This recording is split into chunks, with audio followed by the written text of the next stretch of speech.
एक सेठ जी को पता लगा कि मैंने जो कमाया है वो सब यहीं रह जाना है, तो उन्होंने घोषणा कराई कि कोई ऐसा व्यक्ति जो ये बताए मैंने इतना कमाया यदि सब यहीं रह जाएगा तो मतलब क्या। मैं चाहता हूं कि जितना कमाया हूं मेरे संग जाए, तो जो मेरे संग ले जाने की व्यवस्था कराएगा मैं उसे धन बहुत सारा इनाम दूंगा। अब बड़े बड़े ज्ञानी, बड़े बड़े पंडित, बड़े बड़े लोग आए कि भाई आज तक तो सुनो कोई एक रत्ती लेके ना गया, मरने के बाद तो एक रत्ती कोई लेकर, तो तुम क्या ले जाओगे। इसलिए तुम ये सपना छोड़ दो कि तुम जाओगे लेकर, कुछ ना जाएगा, सब यहीं का यहीं धरा रह जाएगा। उस आदमी ने जिद पकड़ ली ना, आप बताओ कि ये कैसे जाएगा। तब एक संत जी आए, नारायण नारायण जपते हुए, श्रीमन नारायण। ए भैया क्या भीड़ लगा रखी है। राजा वो सेठ बोला, महाराज मैंने इतना कमाया है, इतना धन दौलत जुटाया, और ये सारे लोग कह रहे हैं कि तेरा यहीं छूट जाएगा। अरे मैंने यहां छोड़ने के लिए कमाया है क्या, ऐसा बताओ कि मैं ले जाऊं। संत जी बोले, अभी बताता हूं, सुन। तू सब क्या क्या लेके जाना चाहता है। बोले, मैं सब कुछ लेकर जाऊंगा, जो मैंने कमाया है मेरे संग जाएगा तब तो मजा आएगा, यहां छोड़ गया तो क्या मजा है। तो संत जी बोले, फिर सुन, ये 100 रुपया है। बोलो हाँ। क्यों ये 100 रुपए है। बोलो हाँ। संत जी ने कहा, ये बता, ये 100 रुपए भारत का 100 रुपए है, क्या अमेरिका में इसकी वैल्यू 100 रुपए है। बोलो, क्या अमेरिका में इसकी वैल्यू 100 रुपए है। तो कितनी है। ये रुपया, यहां रुपया है 100, अमेरिका में ये रुपया ना चलेगा, वहां डॉलर चलता है। तो क्या करें, इस रुपया को जमा करो और वहां की करेंसी लो, वहां का डॉलर लो, जो वहां चलता है लो। संत जी ने कहा, सेठ जी जब भारत का रुपया भारत के बाहर नहीं चलता तो भारत की संपत्ति भारत के बाहर ईश्वर के घर कैसे चलेगी। और सुन, तू ले जाना चाहता है तो चलेगी, जाएगी, पर कैसे। जैसे रुपए को हमने डॉलर में कन्वर्ट कराया, रुपए को किस में कन्वर्ट कराया, डॉलर में, उसी तरह तू अपनी जितनी दौलत लेकर जाना चाहता है उस संपत्ति को पुण्य में कन्वर्ट करा ले, पुण्य में लगा। जब तू अपनी दौलत किसी भूखे के भोजन में, भूखे की भूख मिटाने, प्यासे की प्यास मिटाने, किसी बेसहारा को सहारा देने, किसी के सिर पे छाया नहीं तो छाया देने में, जब तू सेवा में सब खर्च करेगा तो जितना तूने खर्च किया है वो सब का सब उससे बढ़कर तुझे वहां प्राप्त होगा, वो तेरे संग चलेगा, वो तेरे संग चलेगा। तो आप लोग भी कुछ धन दौलत, कुछ संपत्ति संग ले जाना चाहते हो तो आप भी कुछ पुण्य कर लो, क्योंकि पुण्य ही संग जाएगा। धनानि भूमौ पशवश्च गोष्ठे नारी गृहद्वारी जनः श्मशाने देहश्चितायाम परलोक मार्गे धर्मानुगो गच्छति जीव एकः। चलो बताओ, रुपया पैसा कहां तक साथ देता है। बोलो, मेरी मां जीते जी तक, जिंदा हो तो रुपया पैसा साथ दे सकता है। अच्छा, पत्नी कहां तक साथ देती है। बोलो, कहां, द्वार तक। धनानि भूमौ, धन संसार तक। पशवश्च गोष्ठे, पशु पक्षी गौशाला घुड़शाला तक साथ देंगे। नारी गृहद्वारी, नारी दरवाजे तक साथ देगी। नारी गृहद्वारी, जनः श्मशाने, लोग शमशान तक साथ देंगे। देहश्चितायाम, ये शरीर चिता तक साथ देगा। ये शरीर कब तक रहेगा, चिता तक, और चिता पे जल जाएगा तो शरीर भी साथ नहीं देगा। देहश्चितायाम, परलोक मार्गे। परलोक का मार्ग जब जाओगे तो पत्नी द्वार तक रहेगी, पैसा यहीं रहेगा, शरीर भी छूट जाएगा। फिर कौन जाएगा? धर्मानुगो गच्छति जीव एकहा। आपके साथ कोई जाएगा तो धर्म जाएगा। धर्मानुगो क्या जाएगा? धर्म। कौन? आपके संग। इसलिए मेरी माता धर्म कर लो। इसलिए कहता हूं पाप ना हो, अधर्म ना हो, शरीर से केवल धर्म ही धर्म हो। धर्म क्या है? अब बताओ धर्म क्या है? धर्म क्या है? आप बताओ धर्म किसे कहते? क्या है धर्म? बोलो। धर्म क्या है? किसी को मारना धर्म है क्या? फिर धर्म क्या है? धर्म है दूसरों के पीड़ा को, दूसरों के दर्द को आप कम कर रहे हैं, वही धर्म है। आप किसी को दुख दे रहे हैं, वो धर्म।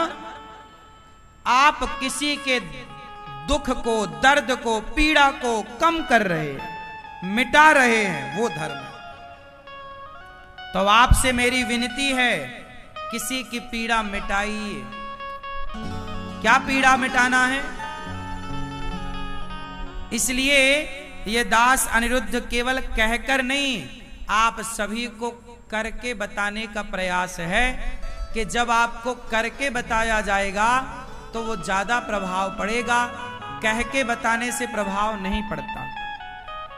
इसलिए आप अपने बच्चों को गौरी गोपाल आश्रम जरूर लाओ और एक बार गौरी गोपाल आश्रम को विजिट करो, मतलब घूमो। यहां आप में से कितने लोगों ने गौरी गोपाल आश्रम का समूचा दर्शन किया है? प्रत्येक कोने कोने में जाकर गए हो? आप लोग जाओ, गौरी गोपाल आश्रम भ्रमण करो। सामने वाला जो आश्रम है वहां जाना, वृद्ध माताएं रहती हैं। यहां भी वृद्ध माताएं रहती हैं, यहां भी वृद्ध माएं हैं, सामने वृद्ध माएं हैं। आप सवेरे आओ, यहां सवेरे संतों की भीड़ मिलती है आपको। जानते हो वो भीड़ काहे के लिए होती है? यहां सभी संत आते हैं, यहां गौरी गोपाल अन्न क्षेत्र बंटता है, सबको अन्न दान किया जाता है, सबको पेट भर भोजन कराया जाता है। वाह! जब आपकी रोटियां संत खाएंगे तो वो संत खाकर आपको क्या देंगे? आपके पास देने को रोटी है, आप रोटी दीजिए। संत के पास पुण्य है, वो जाप करेगा मंत्र का और वो पुण्य पा करके आपकी ओर कि भाई तुम ये पुण्य ले लो।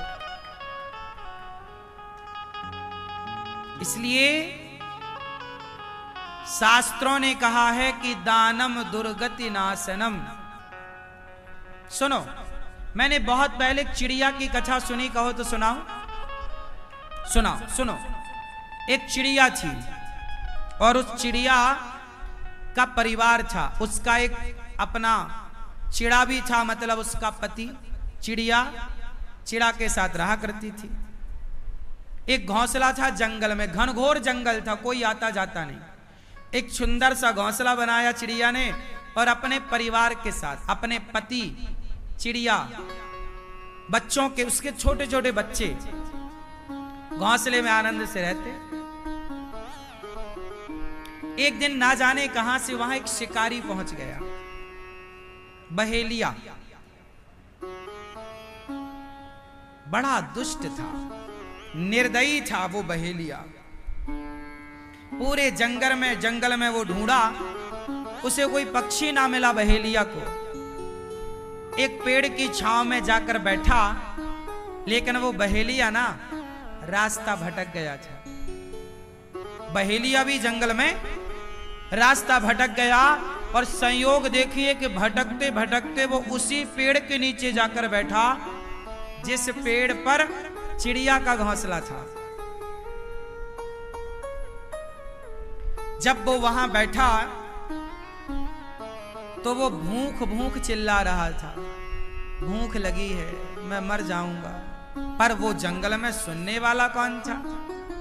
उसे एक भी पक्षी ना मिला, क्योंकि वो मांसाहारी था, पक्षी मारता, पका के खाता, पर मिला ही नहीं। तो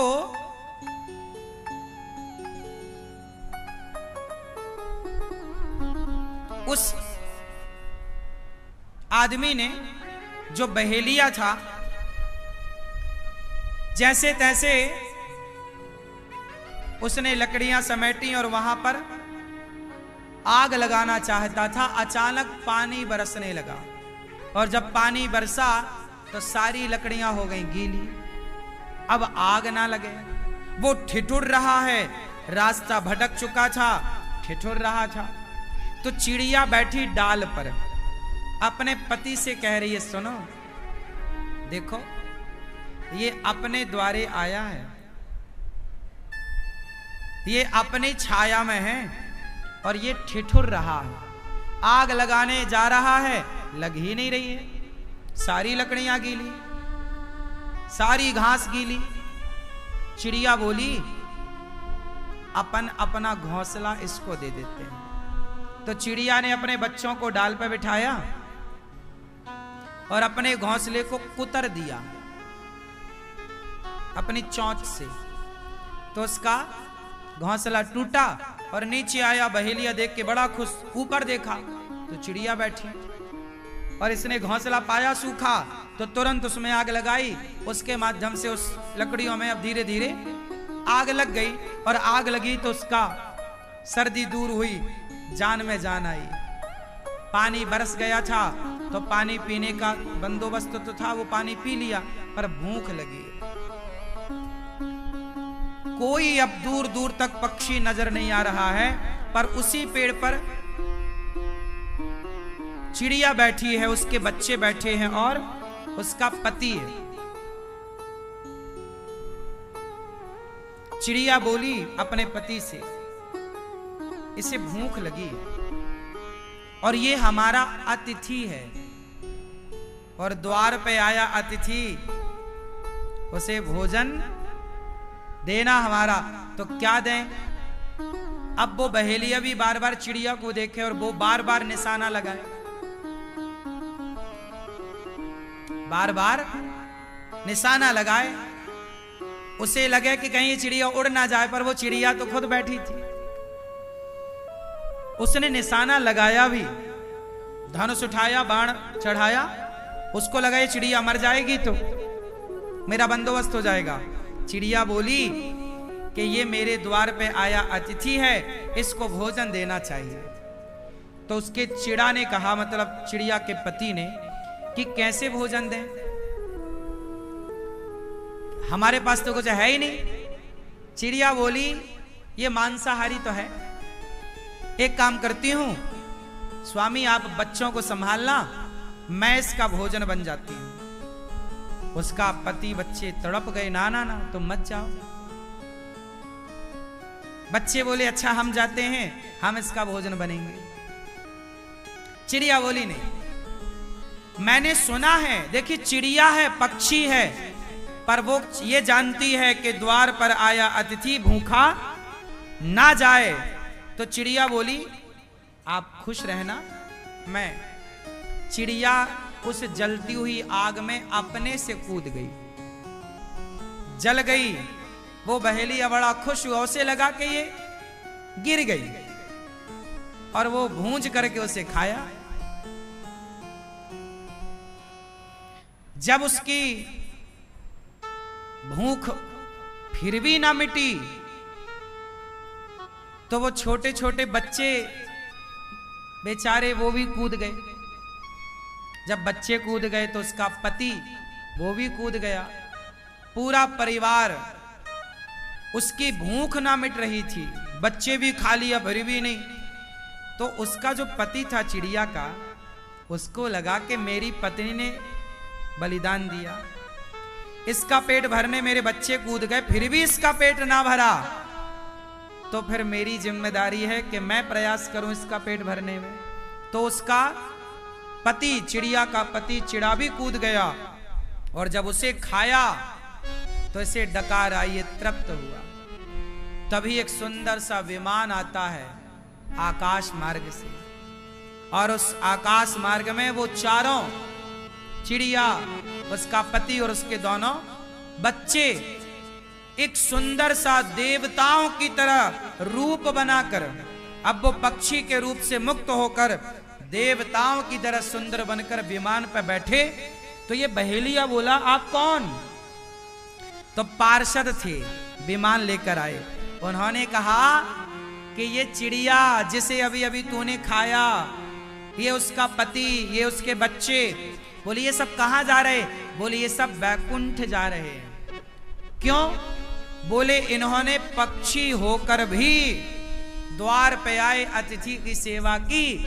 जब ये किसी का पेट भरते हैं, तुम पापी हो, तुम तो पापी हो, तुमने हत्या करके जीवों को खाते थे तो तुम पापी हो, पर भले पापी हो।